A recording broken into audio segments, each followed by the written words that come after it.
Gary Oldman is best known for roles in such films as Sid and Nancy, Bram Stoker's Dracula, JFK, True Romance, and Immortal Beloved. His latest effort is not in front of the camera, but behind it.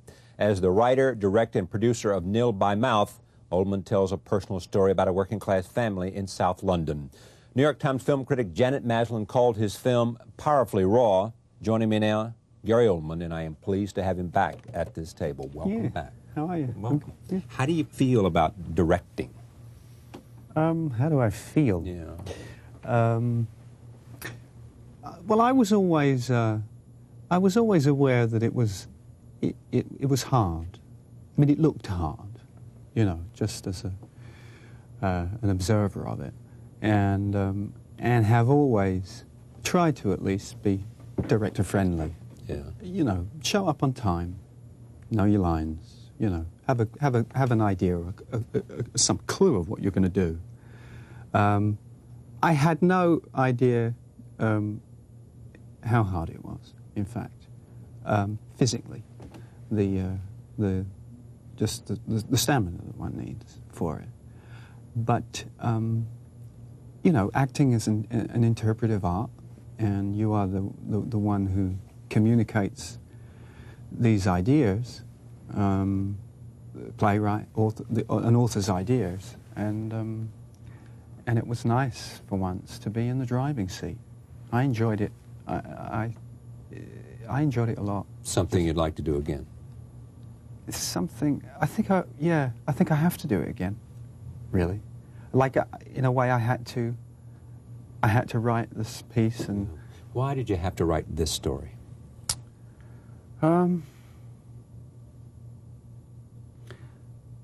Well, it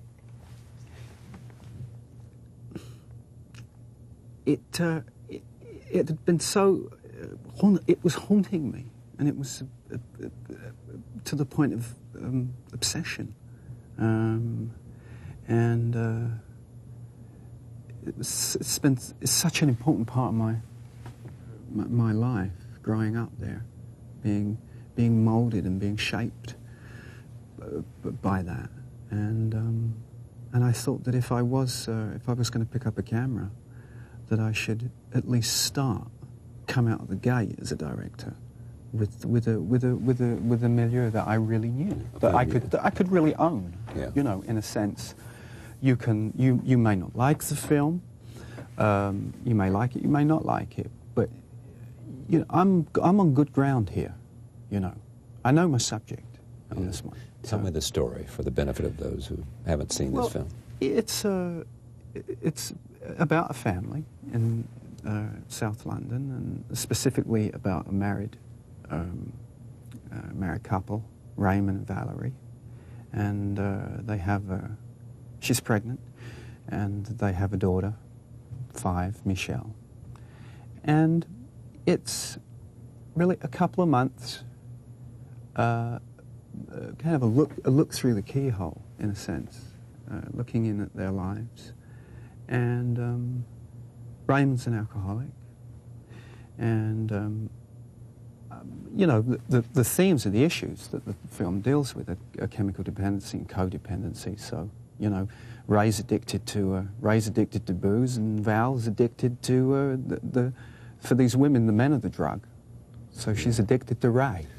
You sat and watched in the green room a conversation I did with Anna Quinlan. Yeah. And you said, as you walked out, it's the same. Yeah, yeah.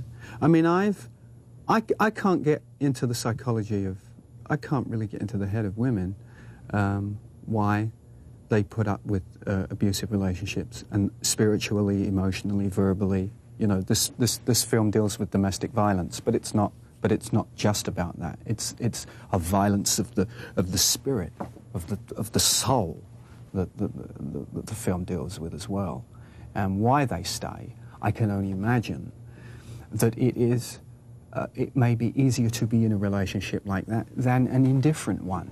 You know, that he sees me flirting with someone else, he beats me up because he's jealous, so that means he loves me, doesn't it? It might not be a cuddle or a kiss, and it might be a belt around the head, but it's better than nothing. Better to It's better to show some reaction to me than to ignore me. Than to ignore me. But what she was saying about digging up the roots of one's life, you know, when she was talking about sort of, you know, divorce and why some you know, people stay together because of the fear of that. I've done it. I've been through it, and I'm still shaking and reeling from the aftershocks of it. From, you know, it's 10 years ago, and it affects me. Every day I think about it in some capacity. Do you really? Yeah, you know, I have a child from that marriage. So you are inextricably, you're linked to this person. But is it still painful? It can be. The wrenching apart? Yeah, it can be. Especially when there's I think when there's a child involved, you know, that, and it kicks up a lot of dust for me. You know, because I find myself projecting, feeling for him, you know, missing me for him in a way that I kind of miss my dad. I kind of put myself in that head, in that little boy's head, and it can be incredibly painful. How much of this story is your story?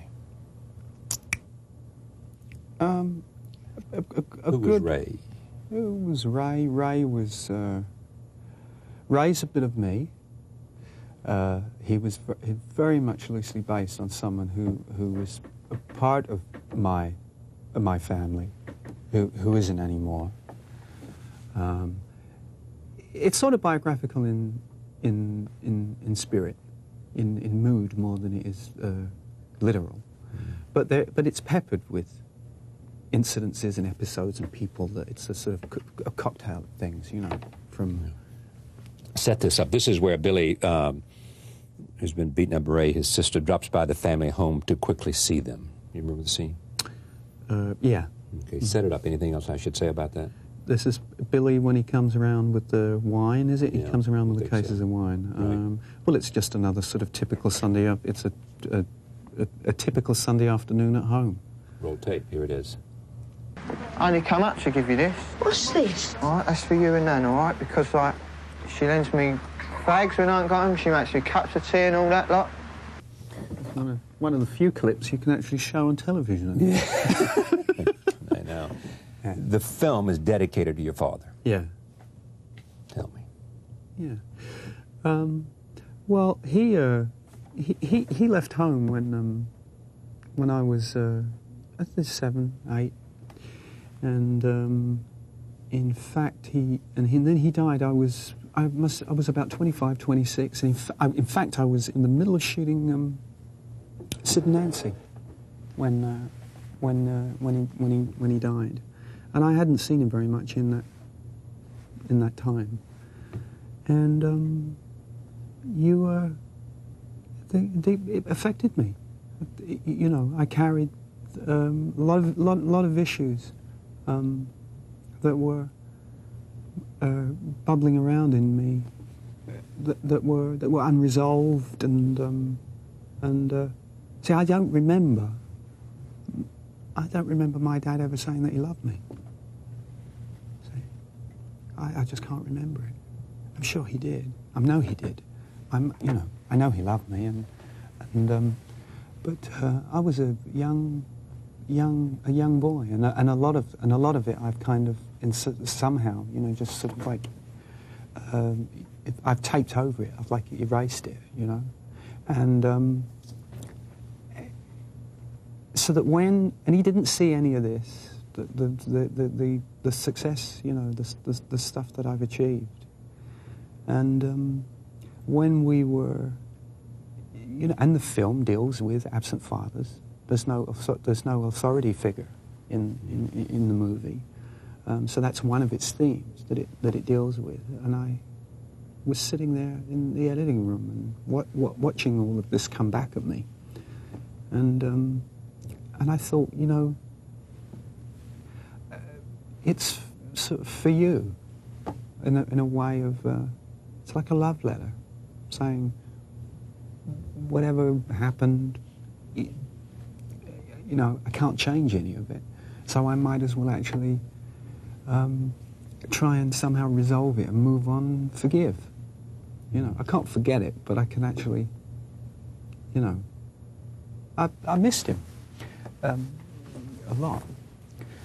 And I think, and it's my work has been very influenced and fueled by that, you know. How so? Well, as I say, because he wasn't around to see a lot of it, I would find myself standing in the wings, you know, when I was in the theatre doing plays and sort of I would have conversations with him. Or one night I would dedicate it to him and say, you know, this one's sort of for you or whatever, you know. It was a strange kind of relationship with him. And because I think when a father goes, the little boy kind of has to become a dad in a sense, and then there's always that, you know, there's such powerful mythical figures to us that then you have that, you know, you have this whole image of who dad is, you know, and you know, and now with time and I can look at it and think, well, you know, he wasn't perfect. I made him perfect, you know, and no one can be that. So that's really what the heart of the dedication is, just sort of saying, you know, I'm going to move on. And of course, the film, Raymond in the film talks about his father, which in part is my father. Yeah, is my voice, you know. So on that level, it is a very, very personal film. But it's a well of emotion that one has been tapping into for a long time, because it's in Dracula, it's in Oswald, it's in all of that work. But here, the spotlight's on it. Yeah, it's in all of the other work. Oh yeah, I think anything is for anyone, whether they sculpt, paint. It's all autographic. Did you, the autobiographical part, did you feel not loved because he never said he loved you? Did you feel you wanted to know why? I think it's just hard. It's very hard for a 7-year-old to understand why someone doesn't want to stay around. And I think a lot of people, I can only, let me just speak for me, not a lot of people, me. You blame yourself.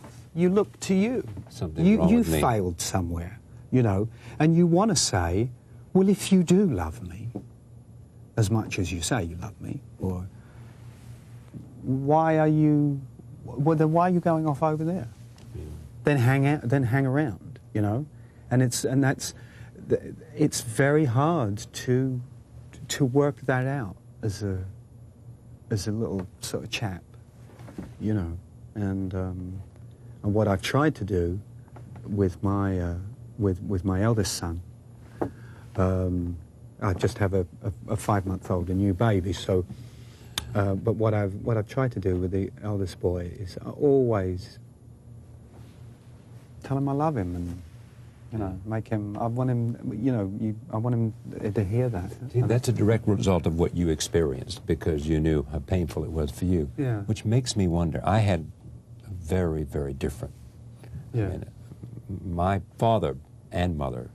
Yeah. Could not tell me enough how much they loved me and have, you know, and I probably developed a huge sense of confidence. But at the same time, my father didn't do things with me as much as I wanted to. He wanted me to sort of come and be a little person in his world, you know, go do things with him, rather than play sports and all the other things that I did, you know, in his absence. But I wonder if parents knew the consequences, as you do, because you experience it, therefore you are so good, you know, it would just be axiomatic that they would do it. I mean, some of the most powerful stories I've heard are the enduring presence of pain because of the absence of love from parent to child.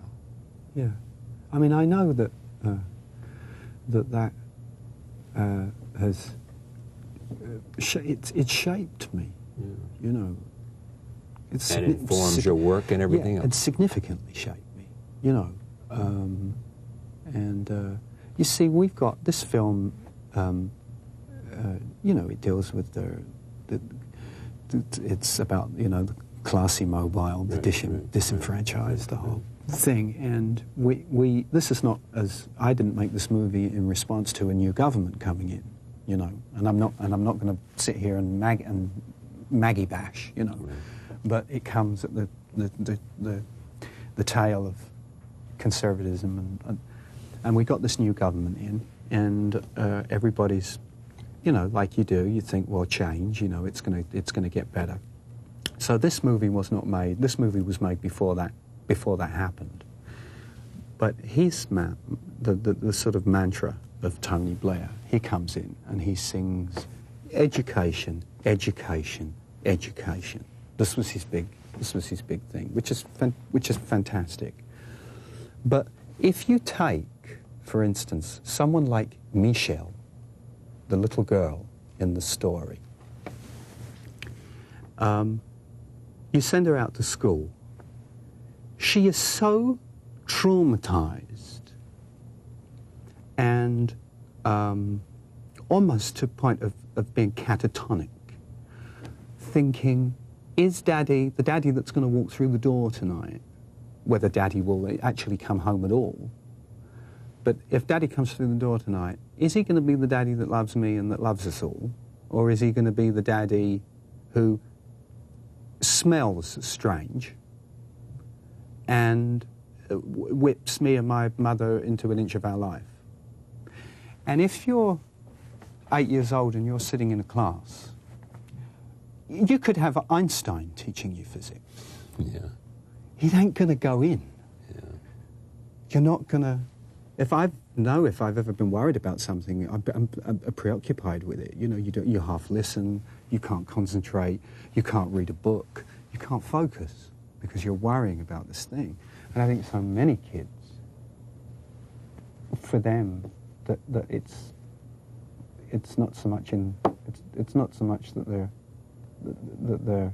they can't learn, but preoccupied. Oh yeah, with all the stuff that's going on at home. That's going on at home. Yeah.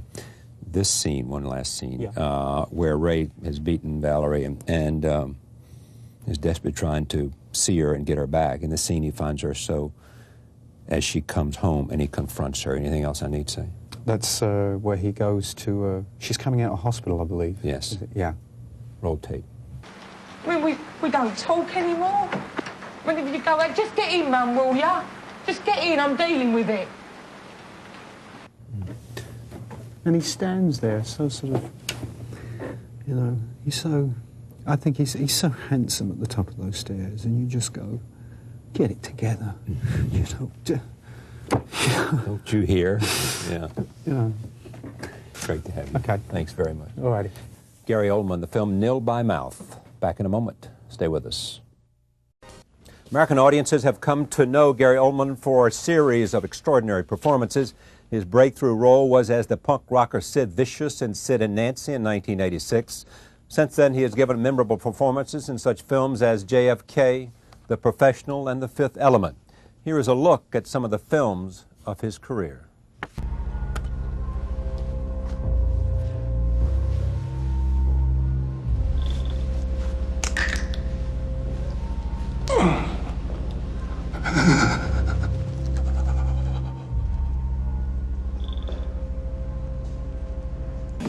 Take it off.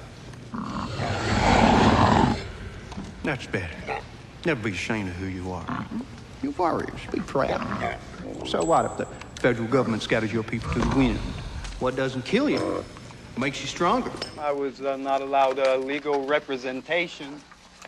During that very short and sweet hearing, I really don't know what this situation is about. Nobody has told me anything except that I'm accused of murdering a policeman. It is really of your own will and leave some of the happiness you bring. Count Dracula? I am Dracula. And I bid you welcome, Mr. Harcourt, to my house. What are your intentions? Well, first off, we're going to go down the methadone clinic on Monday. And then Nancy's going to get me some gigs.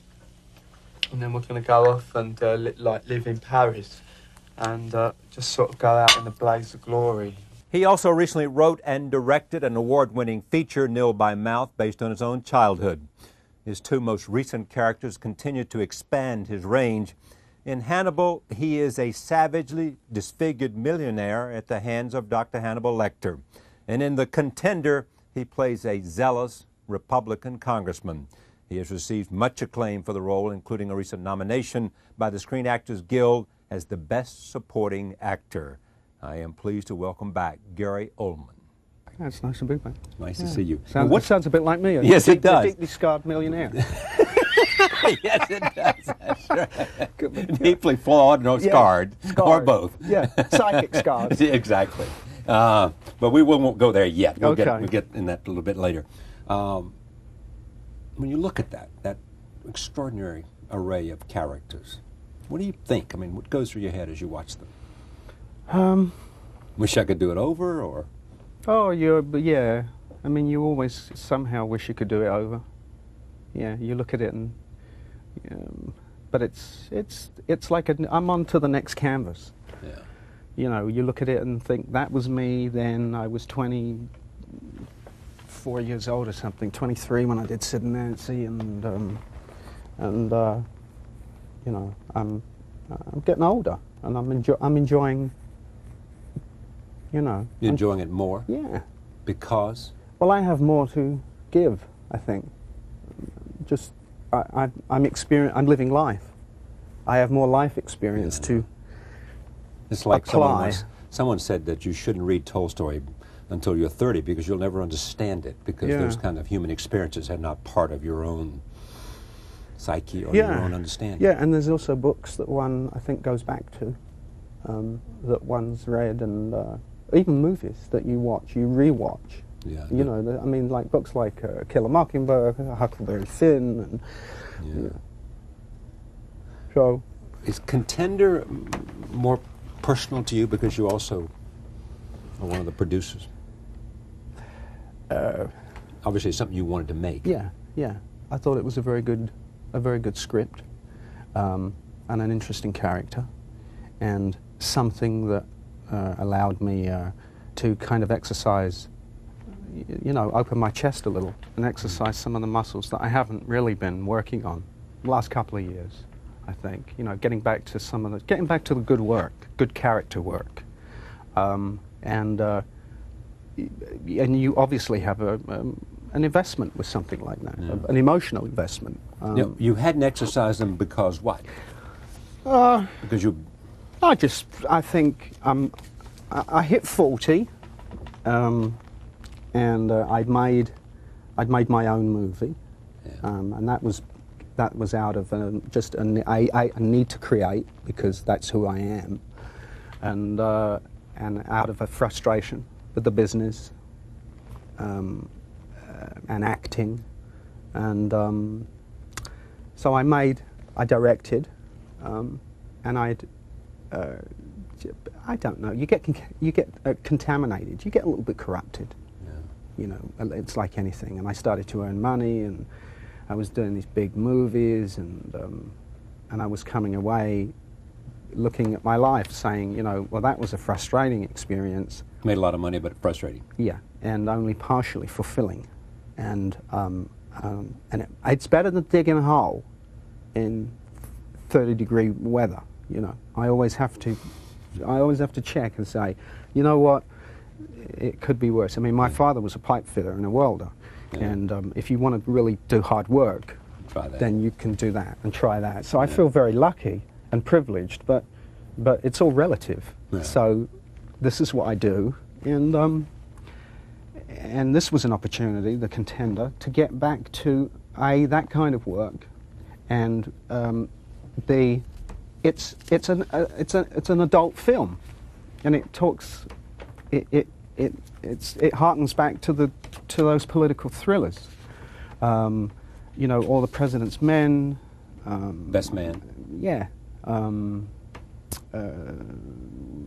What is it? The China Syndrome. China you know, Syndrome. Manchurian Candidate. Manchurian. Yeah. So it's for grown-ups, and it doesn't have, you know, explosions and. Yeah. Here's what's great about it, in my judgment. I love politics, political junkie. Yeah. It's obvious. Is that these were interesting characters. You know, Yeah. I thought Jeff did a great job. Yeah. As president. You know. Jones. The incomparable Jones. Yeah. Your character you made interesting, even though, you know, there was a certain. I mean, there were qualities that he had that made him unattractive. Yeah, of course. Yeah. I mean, it's simple, but that's true. Right. He was an interesting guy. Yeah. You wanted to hear him. You wanted to hear him talk. Well, I think he had. You wanted him on the screen. I think he had an interesting point of view. Which was? He didn't believe that she was the right person for the job. Pure and simple. I've said and had my wrist slapped for saying that, in my opinion, more than my wrist slapped, in my opinion, I felt that he was the true patriot of the film. Now, we never used words like hero, and we never used words like, you know, heroes and villains and that, you know. So were you politically where he was? No, I'm not. No, I'm not politically. But you're not. But you're not. What I try to do is, I think, I try to apply common sense, and you look at what's happening. I mean, just take a recent event that's happened, where Bush has come out and said that he wants to, you know, obviously, have this money go to these faith-based organisations. Yeah. I am, as we know, and we've talked about this, I'm a recovering alcoholic, and arguably one of the great spiritual movements of the 20th century is AA. Right. Because it's the only one that works. It's the only system, method, principles, whatever you want to call it, a doctrine, I don't care, but it works. And it is faith-based. Now, that's a God of your choosing. It doesn't have to be, you know, it could be anything. It could be Buddha, you could worship a cup, but you have to place something higher than you, that there is a higher power. And I think Bush realizes, this is not me talking as a conservative, but just someone looking at it with common sense. That was a great thing about Traffic, that the argument of that film at the end of the day was, how do you wage a war against your family? That's really where it starts. That film says, this is put the responsibility back into the home. And everybody's going to have faith. So I think, when I see that, I think it's a great idea. That's where are we going as a culture? And you've got the left-wing media attacking him, and I mean, it seems to me that the most offensive word to them at the moment is Jesus, and the most popular word is abortion. Roll tape. Wait, we'll get right back to that, but I want you to see Shelley Runyon, who we're talking about here, played by Gary, as he explains why he will not support the vice presidential nominee and the choice of President Jeff Bridges. Here it is. Perfect credentials. Margaret Thatcher didn't have perfect credentials. The world respected her. The world accepted Margaret Thatcher because they knew she had to answer to Ronald Reagan.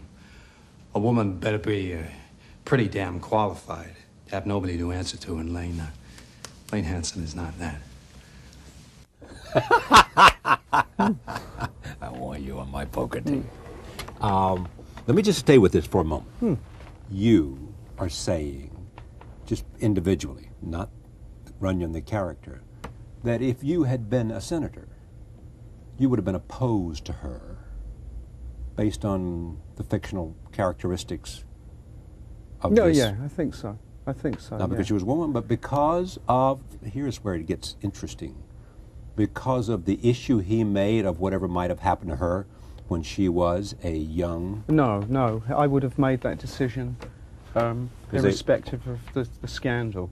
Yeah, and the notion is, just for the audience who may not have seen The Contender, is that he uses the fact that as a young woman she'd been involved in some, or was said to have been involved in some stuff, fraternity, sorority An alleged sexual scandal, yeah. Yeah, right.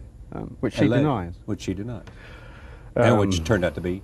Well, in fact, she just doesn't comment on it. But she doesn't want to because of her own integrity, which ought to be admirable. Doesn't want to be drawn into it. Doesn't want, yeah, no, I can respect And is making a broader and bigger statement, isn't she? Can't we get you to agree with that? No, I respect. We should not be beating up people because of whatever they did in college. No, I don't. No, I don't believe we should. But you know, when you're a public figure, you know, yeah, it's.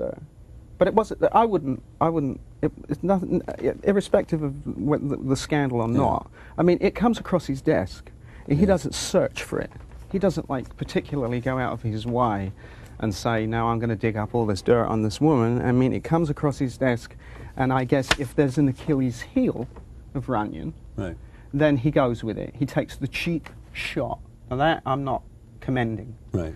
But issues like making... Basically, that's the ends justify the means. But she sits there and says, I do not believe in God, I am an atheist. I want to make the selling of tobacco to minors a federal offence. I want to ban all handguns. That's, I don't know. The sort of march to the sort of Orwellian government, one centralised government that just says, you live your life like this. We're going to tell you what to do. We're going to tell you what to watch. I don't want to live in a world like that. I don't either. And there's I'm not sure that's the world they're suggesting, but that's not the world I want to live in you either. I mean, but when she puts that forward as an argument to the Senate, to the hearing. Now, let's take the character played by Joan. Now. Yeah. You think that the character that we saw in this movie, my impression is that she doesn't want to run our lives. She doesn't want to be Orwellian. She doesn't want to be Big Brother. She doesn't want to do any of those kinds of things. I mean, she comes across to me as, whether she may be on the left of the political spectrum, yes. However that's defined. But I mean, I didn't find her to be, some statist who believed in control over citizenry. You did. Well, she's going up for a big position. Here's what makes the movie interesting. Yeah, it's a big position, big stakes, and wonderfully interesting protagonist, and a kind of interesting character who does some fun things. The president.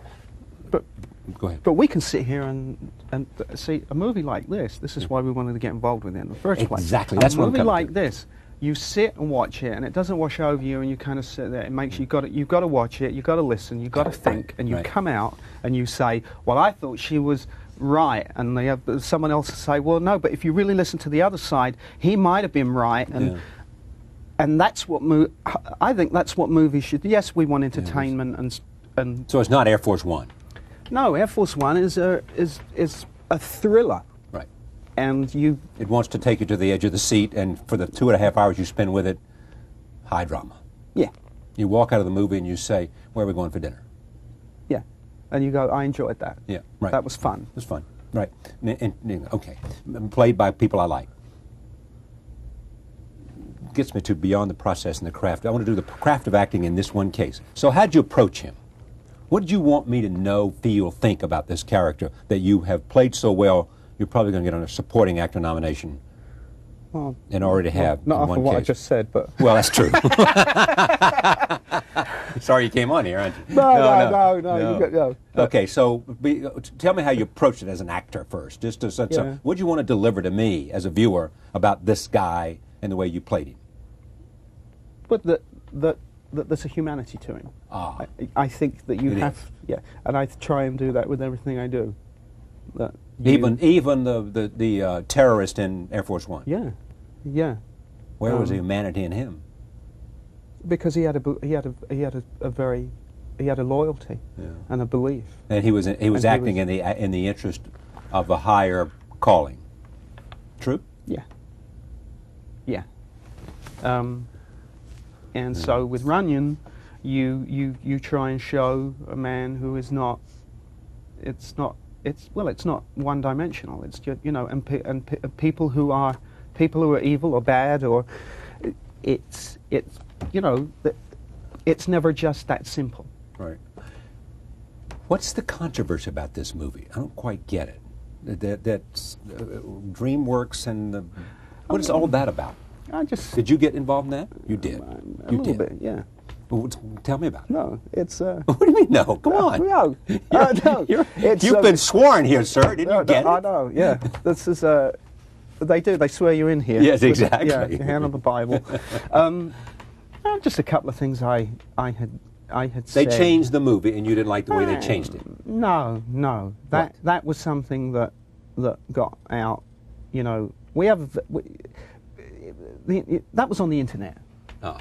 And that's a very dangerous thing because it's just an express way to. Right. You know, the problem is that there's no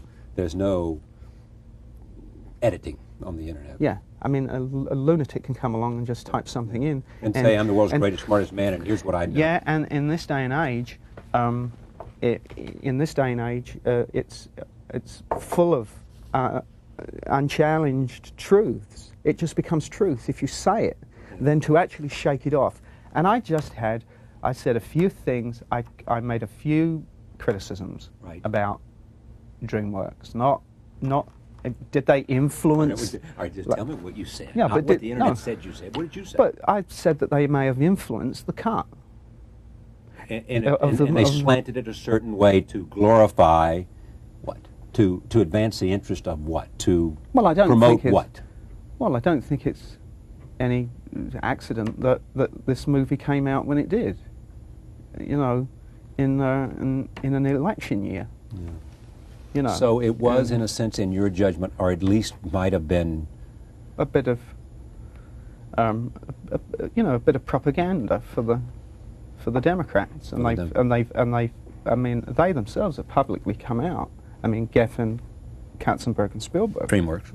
Yeah, they've come out and said, you know, made their politics very public Clearly. and very known. So those comparisons are going to be made with a film like this. That's good, isn't it? Yeah. You know, but you have to be very. You have to be very careful now in Hollywood. I've been told I should, just keep my mouth shut, not have an opinion, or not have an opinion. They don't know their man. But not have an opinion that if it doesn't march with the. Yeah. Well, that's silly to think you'd ever do that. Well, no. No? No, I couldn't. You couldn't? No. No, I'm always. Once in a while, I've got to put my foot in my mouth. Yeah, of course. Well, it's not, or you got to express yourself.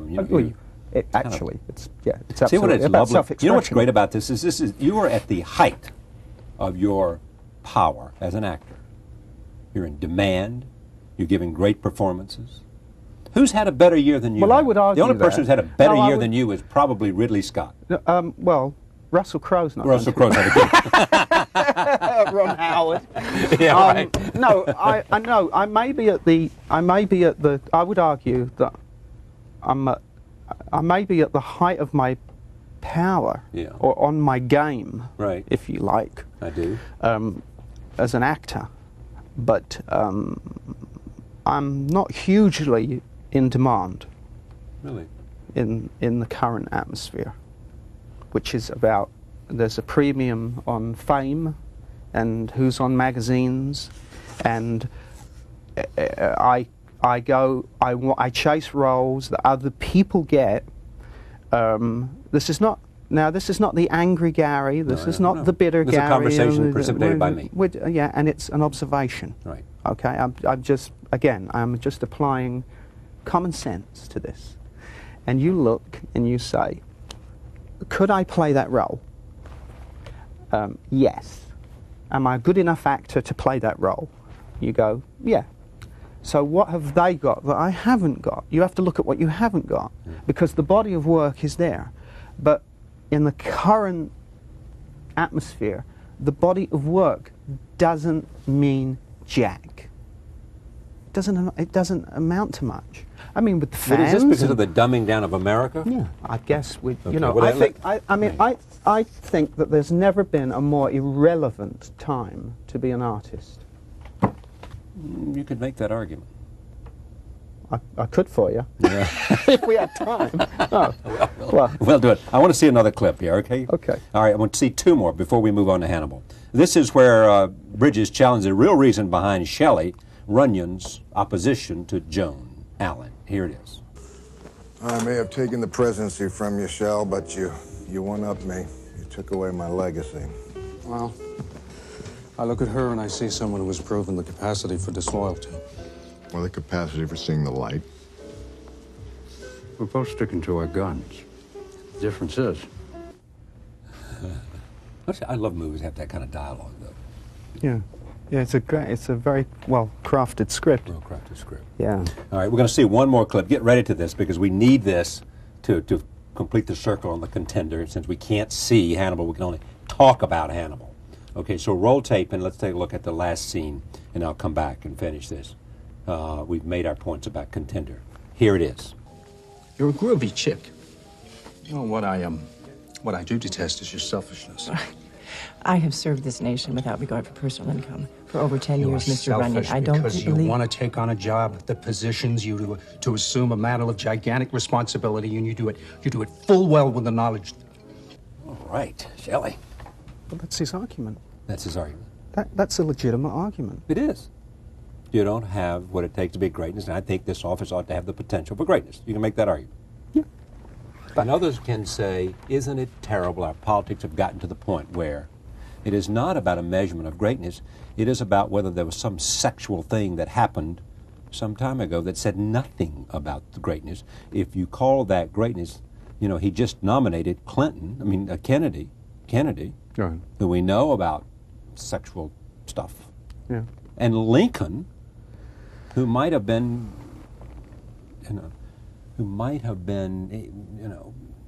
approaching depression. Shelley isn't interested in the sex scandal. Well, then why doesn't Shelley bring her down on the basis of her ideas? Because that's where he slips up. Indeed. And that's where a lot of politicians get an opportunity when something like that, when something like that comes across your desk.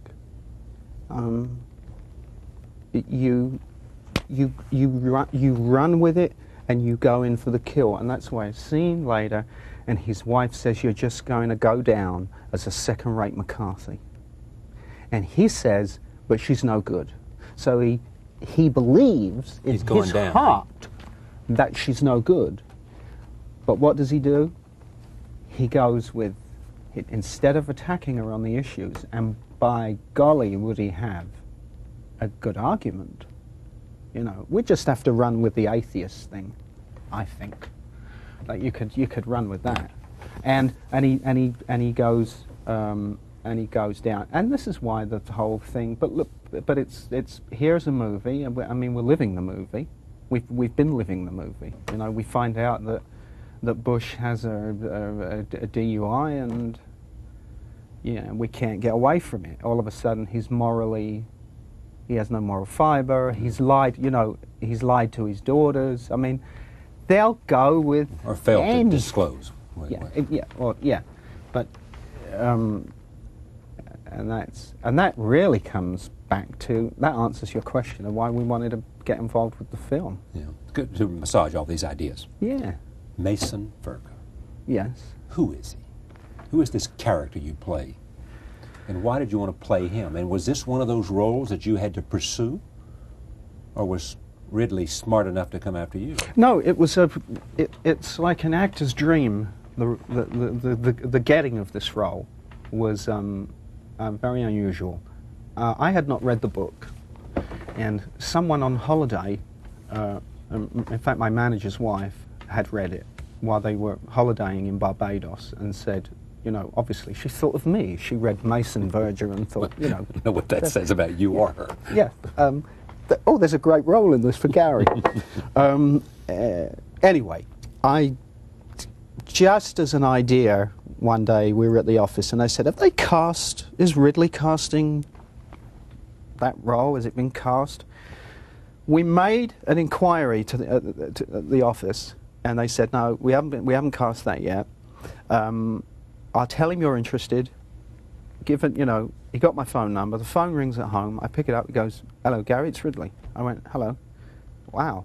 You know, he said, Mason Verger, da-da-da-da-da, so da-da-da. We talked for about 10 minutes, and he said, you're interested? I said, yeah. He said, all right, then I'll have my people do the deal with your...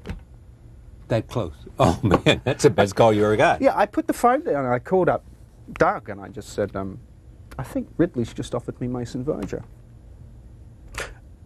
And, I mean, I tried to work with Ridley before. One time I was unavailable, and then we met on Gladiator. And, you know, so another actor, not Russell, another actor got the part, and, you know, you move on.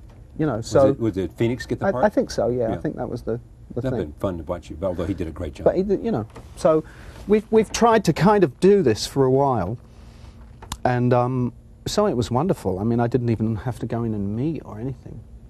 And, you know, when you get the role, and then that's often the best part, getting the phone call. Then you know, you get the phone call and you go, wow, I'm playing Hamlet. You know, and you put the phone down and you go, oh my God, I'm playing Hamlet. Mm-hmm. You know, or whatever. You know. Now here's a role in which you're going to be in a grotesque, maybe, makeup. Yeah. You've got to look like a man who's been basically has no face. Has no face. Yeah. His face has been destroyed by Hannibal Lecter. Yeah. And himself.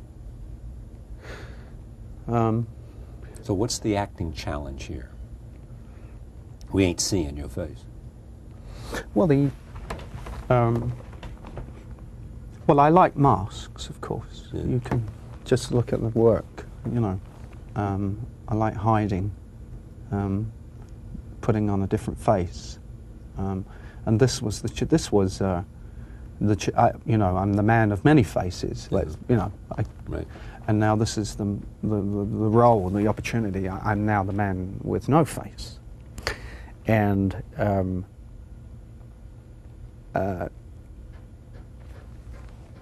giving him a humanity, making him human and watchable and even likable at some time, you know, at points is... There was something likable about him? What? But well...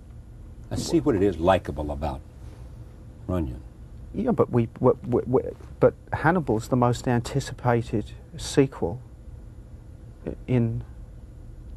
Oh, that's because of Hannibal. Yeah, but... Lecter was not because of Mason Verger. No, but you could... But Hannibal eats people. I know that. He's a cannibal. But we kind of like him, you know? Now I got to make... It's because, you know why? Because he's given him, Tom Harris has given him all these other qualities. Right. He's smart, he's okay. Well, he's cultured, he's... Well, I'm a match.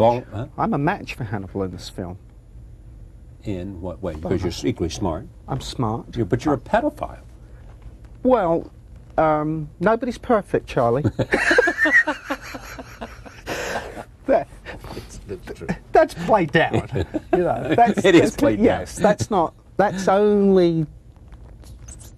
You know, so he's flesh, and you're a pedophile.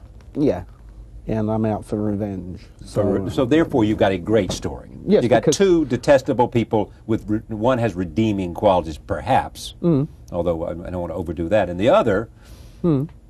There's he's been destroyed, so you have some sense of, let's see if he's going to do something bad. This is not a bad person to do something bad too.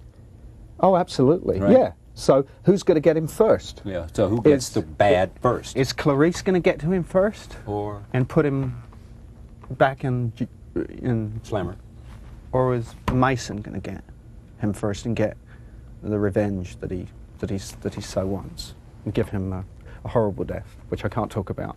I've been told. We've sworn not to talk about the last 10 minutes of this movie. We've sworn not to show pictures of you. We're sworn not to. Yeah. I mean, are we part of some conspiracy to create excitement about some movie? Yeah, in a word, we want to sell. They want to sell tickets, don't they, over there? Yes. It's showbiz. Yeah. Now, is anything about you that, I mean, is there any reason you just like these characters to play them? I mean, are you a certain mad genius yourself? Are you a certain don't know. Whatever. I don't. I mean, I just. Are you either mad or a genius? Oh, I've been called both. I love.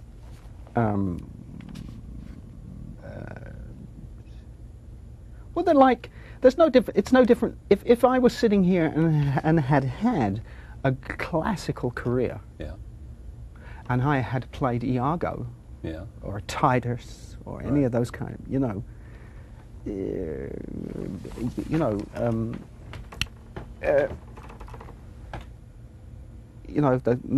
the mad people out for revenge. I mean, but the bad guys are.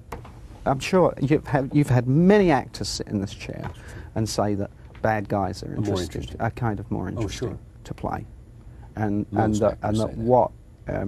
The thing is, I don't wear a mask as Mason. I don't have a mask that he wears, and he certainly has the facility and the money to do that as the character. And we are the only two people really in the film. It's Tony and myself where we're so upfront with who we are, and that's what I think makes it. It's Tony is.